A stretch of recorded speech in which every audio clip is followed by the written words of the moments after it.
Hello guys, आपका स्वागत है द फार्मेसिस्ट वर्ड में। आज हम लोग बात करेंगे फार्मडी के ऊपर, डॉक्टर ऑफ फार्मेसी।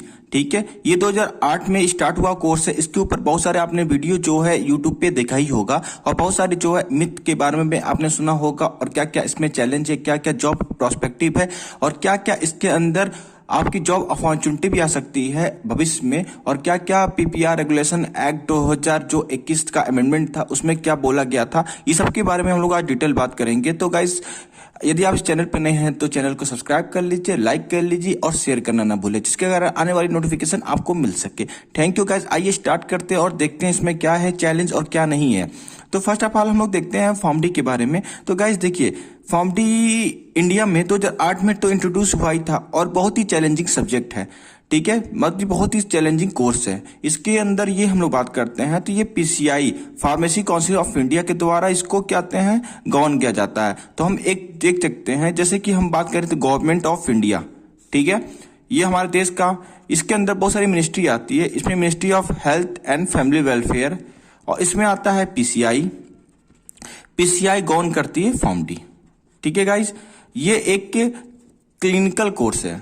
ठीक है गाइज, मतलब कि आपको डायरेक्ट पेशेंट से इसका डायरेक्ट रिलेशन है। डायरेक्ट ये जो क्लिनिकल फार्मासिस्ट होते हैं इनका डायरेक्ट पेशेंट से रिलेशन होता है। ठीक है, इनको डायरेक्ट पेशेंट दिया जाता है और डायरेक्ट पेशेंट के ऊपर वर्क होता है इनका। इस पे कोई भी जो है लैब का ज्यादातर यूज नहीं होता है गाइज, बहुत ही कम होता है इनके पूरे कोर्स के अंदर।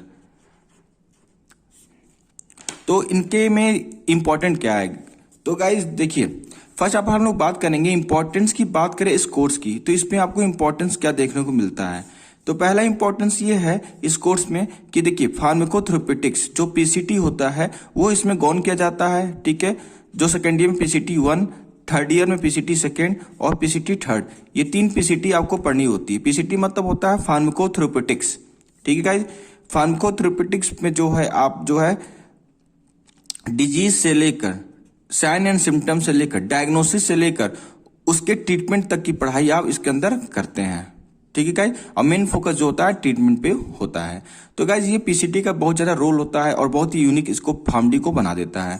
ठीक है गाइज, और अभी जो 2020 का जो डी फार्म का जो सिलेबस चेंज हुआ था, ठीक है, रेगुलेशन था, उसमें पीसीटी जो है इंक्लूड किया गया है सेकेंड ईयर में। ठीक है गाइज, और अभी बात करते हैं इसमें कि इसमें आपको करना क्या होता है। तो ठीक है, फार्मडी का आपको यदि एडमिशन लेना है तो देखिए, इसमें 2 तरीके के 2 रास्ते होते हैं एडमिशन लेने के। ठीक है, यहां पे मैं बना दे रहा हूं।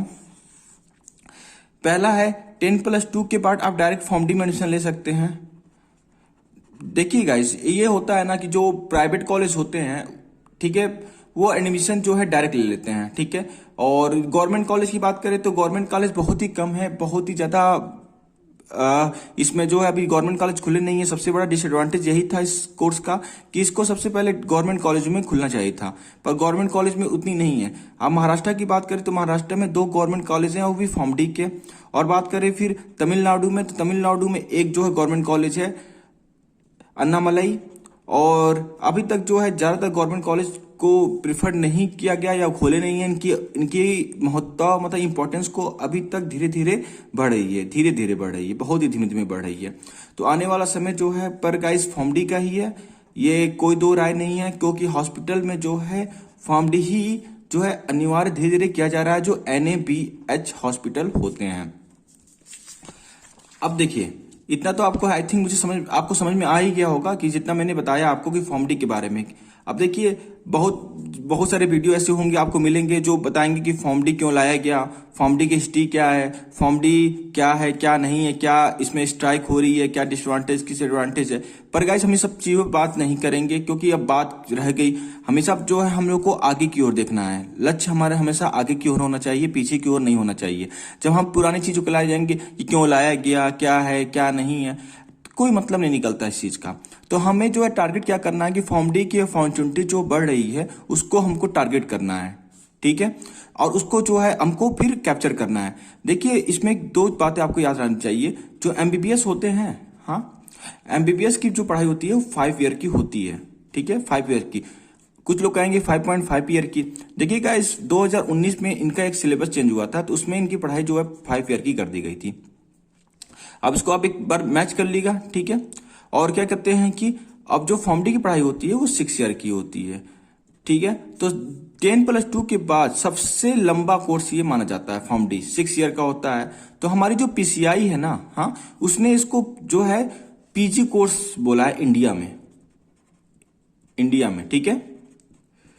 पर गाइस ये इंडिया में पीजी कोर्स है, पर बहुत सारे ब्रांचेस जो हैं आप देखे होंगे, खास तौर से कुछ फॉर्म डी जो होते हैं अपने आपको क्या बोलते हैं, फॉर्म डी ग्रेजुएट। जाहिर सी बात है, तो ये पीजी कोर्स इंटरनेशनल रूप से देखा जाए तो नहीं है, ये एक यूजी कोर्स ही है गाइज, क्योंकि इसका पीजी कोर्स अभी तक इंडिया में आया ही नहीं है, ठीक है। इसके पीजी कोर्स का नाम होता है पीजीवाई, ठीक है, पोस्ट ग्रेजुएट ईयर 1, 2, 3। मतलब ये स्पेशलाइजेशन होता है ऑन्कोलॉजी में, पीडियाट्रिक में, ठीक है, गायनो में, आर्थो में, ये स्पेशलाइज जो होते हैं, फार्माकोथेरेपेटिक्स होते हैं, कार्डियो में, जहां इनका यूटिलाइजेशन जो है बहुत ही बड़ी मात्रा में किया जाता है, जैसे यूएस, फिर सऊदीया, मतलब गल्फ कंट्रीज में भी ये बहुत सारे कोर्स चलाए जाते हैं, ठीक है। फिर जो है आपके यूरोपियन यूनियन, वहां पे भी ये कोर्स चल रहा है, ठीक है। तो वहां पे इनका स्पेशलाइजेशन चलता है, पर अभी तक इंडिया में नहीं है। इंडिया में स्टार्ट किया गया था जेएसएस कॉलेज में, टी यूनिवर्सिटी में, जो आपकी ओटी में है और जो कर्नाटका में है। तो क्या कहते हैं कि वहां पे तो ये कोर्स स्टार्ट किया गया था, वहां पे भी ये पीजीवाई नाम से नहीं था, रेसिडेंसी प्रोग्राम करके नाम से था, पर वो पता नहीं वो कोर्स अभी स्टार्ट ठीक से चल रहा है कि नहीं चल रहा है, क्योंकि उन्होंने ऑन्कोलॉजी और नेफ्रोलॉजी ये 2 में स्टार्ट किया था, 2 ईयर का कोर्स था, ठीक है। पर ज्यादा सक्सेस शायद नहीं हुआ, पर इसका फेलोशिप प्रोग्राम जो है फॉर्म डी के बाद जो है हमारे इंडिया में चल रहा है अभी। पहला है शंकर कैंसर हॉस्पिटल, दूसरा है आपका एससीजी कैंसर हॉस्पिटल, या और तीसरा टाटा कैंसर हॉस्पिटल जो महाराष्ट्र में है। ये दोनों जो है आपका कर्नाटका में देखने को मिलेगा, ठीक है, और ये महाराष्ट्र में, ठीक है। तो यहाँ पर जो है आपका फेलोशिप प्रोग्राम होता है, इन दोनों में जो होता है अलग अलग है। पहले ये 2 ईयर का करवा रहे थे, बाद में इन्होंने घटा के 1.8 ईयर, मतलब कि 1.8 मतलब कि 1 साल 8 महीने का करवा दिया। और शंकर हॉस्पिटल जो है शायद इसको 2 ईयर का करवाते हैं, और टाटा जो है 1 ईयर का करवाता है, ठीक है। ऑन्कोथेरेपेटिक्स इनको बोलते हैं, टाटा में जो होता है, ये 53,000 रुपये देते हैं, जो एमडी फार्माकोलॉजी के इक्विवेलेंट होते हैं, ठीक है, एमडी फार्माकोलॉजी, ठीक है गाइज। यहाँ मैं लिख नहीं पा रहा हूँ गाइज, आप समझ रहे होंगे मेरी वॉइस को ही सुन के, ठीक है।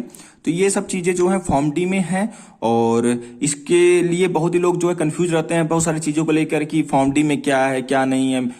तो ये सब चीजें जो है आपको देखने को मिल जाती हैं फॉर्म डी में अभी तक, ठीक है। अब धीरे धीरे इसमें डेवलप हो रहा है, धीरे धीरे सब चीजें इंक्रीज हो रही हैं, ठीक है। तो और सारी चीजें इसमें देखने को आपको मिलेगी डे बाय डे। तो देखिए गाइज, मैं अभी इतना ही मैं आपको बता पाऊंगा। फॉर्म डी में बहुत सारी चीजें और भी हैं, ठीक है, इंडिया में हो रही हैं, चल रही हैं, ठीक है।